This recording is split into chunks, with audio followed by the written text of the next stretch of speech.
ಗಣೇಶ ಚತುರ್ಥಿ ಸಮಯದಲ್ಲಿ ಯಾವುದೇ ಅಹಿತಕರ ಘಟನೆ ನಡೆಯದಂತೆ ಹಾಗೂ ಕಾನೂನು ಮತ್ತು ಸುವ್ಯವಸ್ಥೆ ಕಾಪಾಡುವ ದೃಷ್ಟಿಯಿಂದ ಪೊಲೀಸರು ಹಳ್ಳಿಯಲ್ಲೂ ರೂಟ್ ಮಾರ್ಚ್ ಮಾಡುವ ಮೂಲಕ ಜನರಲ್ಲಿ ಜಾಗೃತಿ ಮೂಡಿಸುತ್ತಿದ್ದರು.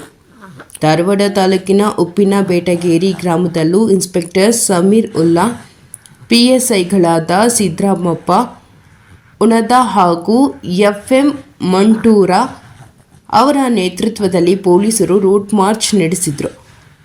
ಉಪ್ಪಿನಬೇಟಗೇರಿ ಗ್ರಾಮದ ಮುಖ್ಯ ರಸ್ತೆಯಲ್ಲಿ ಪೊಲೀಸರು ರೂಟ್ ಮಾರ್ಚ್ ನಡೆಸುವ ಮೂಲಕ ಜನರಲ್ಲಿ ಜಾಗೃತಿ ಮೂಡಿಸಿದರು.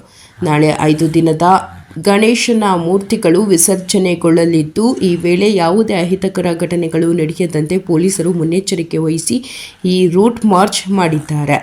ಸಮಾಜಘಾತುಕ ಜತೆಗೆ ಅಶಾಂತಿ ಉಂಟು ಮಾಡುವ ದುಷ್ಟರಿಗೆ ರೂಟ್ ಮಾರ್ಚ್ ಮೂಲಕ ಖಡಕ್ ಎಚ್ಚರಿಕೆ ನೀಡಲಾಯಿತು.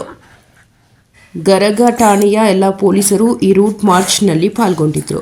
ವರದಿ ಸಂತೋಷ ಮೇಧಾರ, ಧಾರವಾಡ.